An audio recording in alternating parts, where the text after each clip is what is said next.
Assalamualaikum warahmatullahi wabarakatuh. Perkenalkan, nama saya Ageng Sudetaruno. Saya dari program studi manajemen. Kalau di kelasnya kelas manajemen B malam semester 4. Untuk malam ini saya ingin menjelaskan beberapa poin pada materi yang ada di pertemuan 8 ini, yaitu job analis. Untuk kepada Bu Eva, terima kasih yang sudah memberikan tugasnya untuk kali ini, yang pada saat ini saya menyempatkan waktunya untuk membuat video yang ditugaskan sampai batasan jam 10 nanti ya. Sekarang jam setengah 10, setengah jam mudah-mudahan cukup. Dipersingkat mungkin untuk materi yang Ibu sampaikan, yaitu dimensi pekerjaan yang mempengaruhi karyawan. Nah, di sini ruang lingkupnya ada banyak ya. Kalau yang bisa kita lihat bersama, nanti untuk garis besarnya akan saya jelaskan secara detail aja, mungkin sepemahaman saya juga karena materinya baru sampai. Untuk penjelasannya secara garis besarnya saja.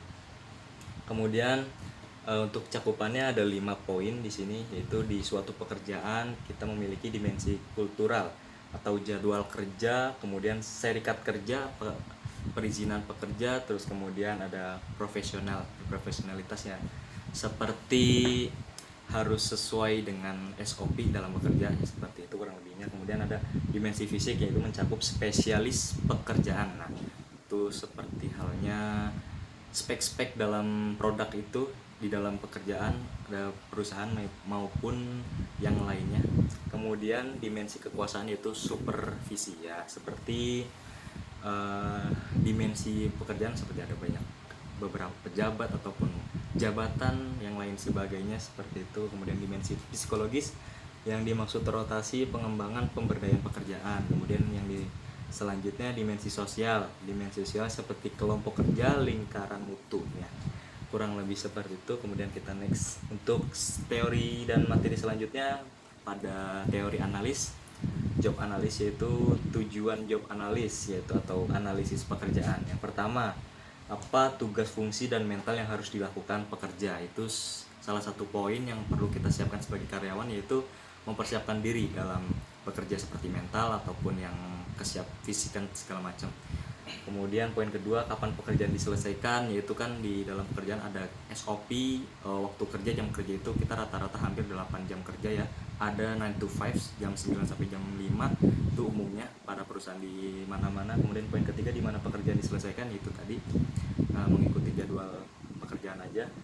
Terus bagaimana pekerjaan itu dilakukan ya, kita berpacu pada SOP seperti yang kita sudah jelaskan di awal. Kemudian yang poin kelima, mengapa pekerjaan itu dilakukan. Pekerjaan itu dilakukan sangat penting karena yang dimana kita kan sebagai manusia sosial butuh sekali interaksi, hubungan satu sama lain ya, dimana kita harus memerlukan pekerjaan juga untuk menghasilkan sesuatu, untuk mendapatkan sesuatu juga. Kemudian yang terakhir, kualifikasi seperti apa yang dibutuhkan untuk pekerjaan tersebut ya. Yang pasti kalau misalnya perusahaan misalnya di pabrik, yaitu ada ukuran tinggi badan maksimal para calon pekerjanya itu disesuaikan. Misalnya minimal untuk pria 165 ataupun yang perempuan misalnya 163 ya, seperti itulah. Kurang lebihnya hampir mendekati seperti PNS ataupun akademi yang lainnya, seperti itu untuk para pekerja. Kemudian manfaat job analis, yaitu ada fungsi administrasi ya, garis besarnya ada perencanaan pegawai, kemudian ada rekrutmen dan seleksi ya, seperti itu sudah perlu dipahami oleh masing-masing. Kemudian kompensasi dan benefit, yaitu adalah bonus-bonus yang didapat untuk karyawan itu sendiri. Kemudian ada pendidikan dan pelatihan, seperti halnya untuk karyawan, misalnya untuk para security ada pendidikannya, pelatihan, seperti misalnya di bawah naungan Polri kan, seperti itu. Kemudian evaluasi kinerja, yaitu setiap perusahaan ataupun atasan itu memiliki evaluasi kerja yang biasanya ditugaskan oleh supervisor ataupun atasan-atasan yang seterusnya lah, seperti itu. Kemudian fungsi pengembangan karyawan ya, itu tugas HRD dan para inilah ya, pengembangan karyawan itu seperti banyak sih cakupannya, kita bacakan saja. Ada di sini pengembangan organisasi ya, seperti itu. Kemudian penilaian dan standar kerja, perencanaan karir. Nah, perencanaan karir hampir di setiap perusahaan itu pasti ada. Kemudian konseling, bimbingan seperti ya interaksi antar sesama bawahan dan atasan seperti itu. Kemudian keselamatan dan kinerja kesehatan kerja, ya itu kembali ke diri kita masing-masing gimana menjalani pola hidup sehat. Kemudian metode job analis, ya seperti pada ruang lingkup metode itu dibagi dalam 3 ya. Ada wawancara, kuesioner, observasi. Nah itu untuk metode ini mungkin wawancara memasuki dibidangi oleh HRD, kemudian kuesioner mungkin manajer seperti itu kan. Untuk observasi mungkin ada di bidang lainnya seperti kalau observasi masuknya kayak misal kalau di jabatan suatu perusahaan mungkin supervisor lah, yang biasanya mengatur bawahan untuk menggali lagi potensi suatu kerjaan yang dimana harus diseleksi nantinya, yang nanti akan di kuesioner lagi oleh manajer seperti itu. Kemudian uraian pekerjaan, kita sebutkan saja identifikasi jabatan, yaitu dimana ada nama pekerjaan, divisi, pelaporan jumlah pekerjaan. Kemudian ringkasan jabatan, yaitu mencakup fungsi dan kegiatan jabatan. Jabatannya apa aja, misalnya HRD yaitu mendata semua karyawan baik absensi ataupun kinerja, itu nanti bisa terlihat oleh dinilai oleh HRD. Kemudian tanggung jawab dan kewajiban, yaitu detail tentang tugas dan tanggung jawab berawal dengan kata kerja ya. Kemudian ada wewenang, batas wewenang dan pengambilan keputusan, ya seperti halnya manajer, ini lebih diutamakan atau mendetail ke seorang manajer, yaitu sangat harus menekankan seorang pekerja yaitu karyawan bawahan itu seperti itu. Kemudian standar kinerja. Nah, standar kinerja ini biasanya dibuat oleh suatu perusahaan untuk mengatur semua para pekerja yang ada di ruang lingkup pekerjaan itu. Seperti kalau manajer itu biasanya membuat SOP ataupun yang lainnya, ya bisa manajer ataupun pejabat di dalam suatu perusahaan tersebut. Kemudian ada kondisi kerja dan lingkungan fisik. Yang dimaksud seperti resiko pekerjaan terutama tentang kondisi fisik, ya seperti itu, dimana kita atasan ataupun karyawan pribadi harus tahu tentang kondisi fisik kita dalam bekerja itu harus seperti apa, porsinya seperti apa, dan kita itu yang perlu tahu. Kemudian yang selanjutnya pelaksanaan job analis. Yang pertama ada tahap analis pekerjaan.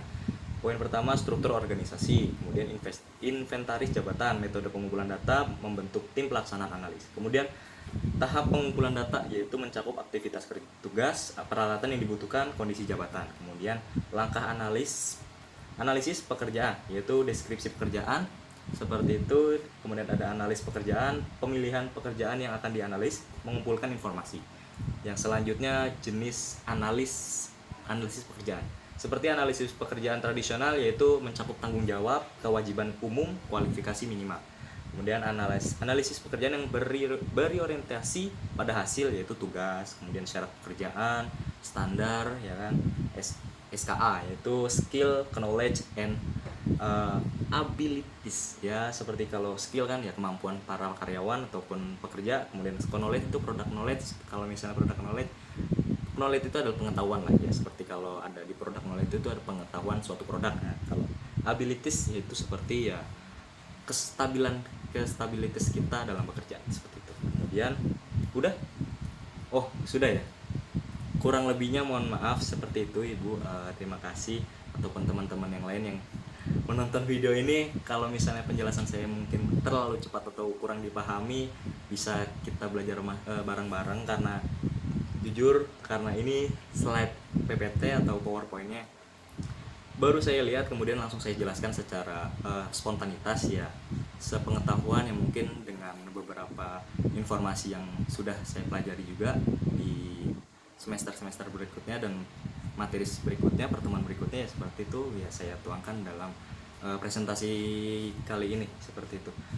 Mungkin garis besarnya tadi hampir banyak yang hanya saya bacakan saja dengan penjelasan yang mungkin kurang sedetail dan sejelas mungkin, karena ya kurang lebih kan hanya garis besarnya saja yang saya jelaskan. Mungkin kurang lebihnya mohon maaf apabila ada kesalahan kata ataupun penyampaian dalam menjelaskan teori ini. Saya mohon maaf yang sebesar-besarnya.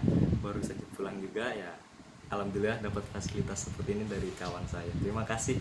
Wassalamualaikum warahmatullahi wabarakatuh. Terima kasih Ibu, terima kasih teman-teman semuanya. Dadah.